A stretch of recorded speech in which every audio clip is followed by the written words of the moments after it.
இங்க எப்படி திமுகவினரெல்லாம் எங்க எந்த நல்ல விஷயம் நடந்தாலும் அதை நாங்க தான் செஞ்சோம், அதுக்கு நாங்க தான் காரணம்னு சொல்லி ஸ்டிக்கர் ஒட்டிட்டு இருக்காங்களோ, அதே மாதிரி இந்த போர் நிறுத்தத்துக்கே நான் தான் காரணம்னு சொல்லி ஒருத்தர் உலகத்துக்கே ஸ்டிக்கரை ஒட்டிக்கிட்டு இருக்காரு. அவரு யாருன்னா நம்ம அமெரிக்க அதிபர் ட்ரம்ப் தாங்க.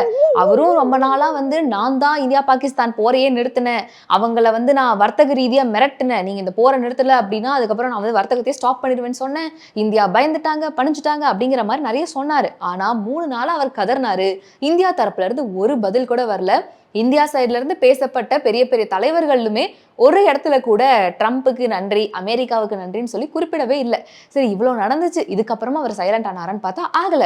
அப்பவும் திரும்ப அவர் என்ன சொல்றாரு, நாங்க தான் போரையே நிறுத்தினேன், நான் தான் பேசி இது எல்லாத்தையும் சமரசம் பண்ணி வச்சேன் அப்படின்னு சொன்னாரு. சரி, ஓகே, பொதுவா ஒரு நாட்டுல போர் நடக்குது அப்படின்னா மத்த நாட்டு தலைவர்கள் எல்லாருமே அந்த நாட்டினுடைய அதிபருக்கு ஒரு கால் பண்ணி இல்ல இது வேண்டாம் அப்படின்னு சொல்றது ஒரு சகஜமான நடவடிக்கைன்னு வச்சுக்கலாம். ஏன், ரஷ்யா உக்ரைன் போர் நடந்தப்ப கூட நம்ம பிரதமர் மோடி ரஷ்யா அதிபருக்கு கால் பண்ணி இது போருக்கான காலம் கிடையாது, இது வளர்ச்சிக்கான காலம் அப்படிங்கிற ஒரு பேச்சுவார்த்தையை நடத்தினாங்க.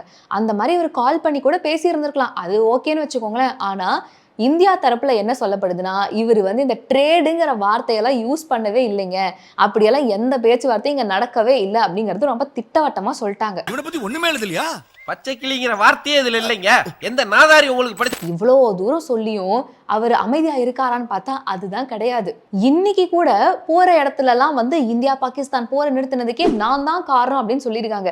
எப்பா, யாராவது இந்த அமைதிக்கான நோபல் பரிசை தான் அவருக்கு கொடுங்களேன், இல்லைன்னா இந்த பரிசு கொடுக்குற வரைக்கும் அவர் இதையே தான் பேசிக்கிட்டு இருப்பாரு போல இருக்கு.